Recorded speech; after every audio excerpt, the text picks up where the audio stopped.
Hello everyone.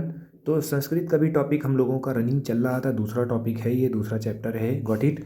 क्योंकि सारे subjects upload हो रहे हैं तो वीकली बाय वीकली जो है आते हैं टॉपिक। तो हमने आधा टॉपिक दे कर लिया था, जाके प्लेलिस्ट हमारी देख सकते हैं। तो हम लोग यहाँ पर स्टार्ट करते हैं। संस्कृत साहित्य सरस व्याकरण सुनिश्चितम। तो हम लोग यहाँ का डिस्कशन करने वाले हैं आज के लेक्चर में।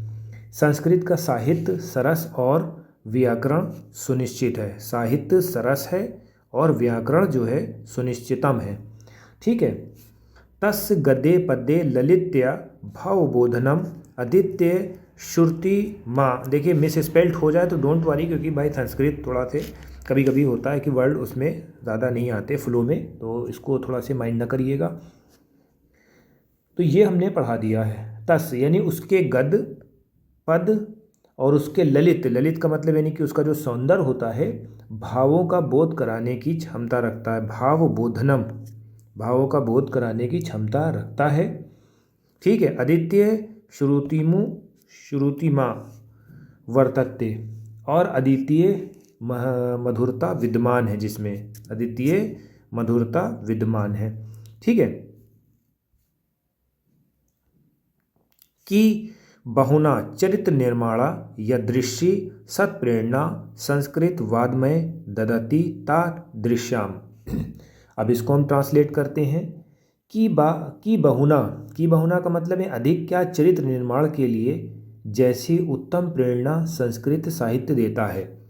ठीक है। अधिक क्या चरित्र निर्माण के लिए, ठीक है, जैसी उत्तम प्रेरणा संस्कृत साहित्य देता है। देता का मतलब ददति। ठीक है।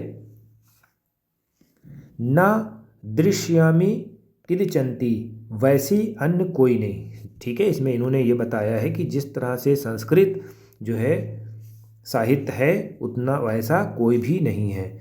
ठीक है। ये चीज़ है, जो प्रेरणा देता है संस्कृत, वो कोई नहीं देता है। ठीक है। मूलभूतना मानवीय गुणा या दृश्य विवेचना संस्कृत साहित्य वर्तते। ठीक। मानवीय गुणों की जैसे विवेचना संस्कृत साहित्य में मिलती है, वैसे किसी अन्य में नहीं। ठीक है। जैसे दया, दान, शौचम, औद्र्यम, अनसूया, क्षमा, अन्य चा गुणे, अनुशालन, सजाते। ठीक है। दया इसमें है, शौचम है, विवेचना है, उदार्यम है, पवित्रता है, उदारता है, और किसी से ईर्ष्या न करना है। ठीक है। अनुशीलन है, साहित्य बताता है। ठीक है। क्षमा होना चाहिए, किसी से ईर्ष्या नहीं करना चाहिए, क्षमा कर देना चाहिए, अनुशील होना चाहिए। ये चीज़ याद रखा। इतना क्लियर हो गया।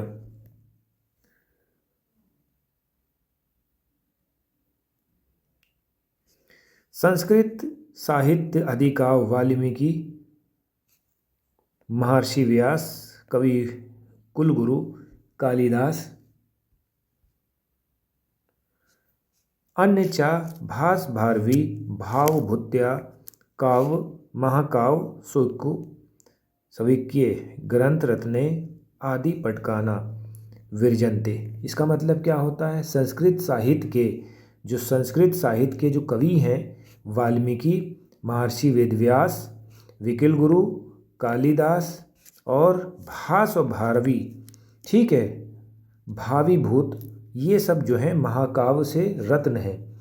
ठीक है। सविकीय ग्रंथ है, अपठिन पटखाना हृदय वंजते, यानी कि जो महाकवि अपने रचित ग्रंथों के द्वारा आज भी पाठकों के हृदय में जो इन्होंने लिखा है, ठीक है, वो अभी भी पाठक के दिल में विराजमान है। विरजनते का मतलब यानी कि वो विराजमान है, जो जो पढ़ चुके हैं इनके होली बुक्स। ठीक। यह भाषा अस्माभिः मार्त समा सम्माननीय वंदनीय। ठीक है। यह तो भारत मातु स्वतंत्र गौरव अखंडस्य संस्कृत किच संस्कृत सुरक्षितो शक्यते। थोड़ा से यहाँ पर थोड़ी सी टफ स्पेलिंग लिखी हुई है, डोंट वरी अबाउट दिस। बस आप थोड़ा से ग्रामर और ट्रांसलेशन पे आप फोकस करो। Got it. यह भाषा हमारी माता के समान सम्मानीय है और पूजा है। ठीक है, मात्र सम्मानीय है और पूजा करने योग्य है। ठीक है, क्योंकि भारत माता की स्वतंत्रता गौरव, ठीक है, ये है गौरव है। यह संस्कृत भाषा सर्वस्व भाषासु प्राचीनतम श्रेष्ठ अस्ति। अखंडता और संस्कृत की एकता को संस्कृत के द्वारा सुरक्षित किया जा सकता है। ठीक है,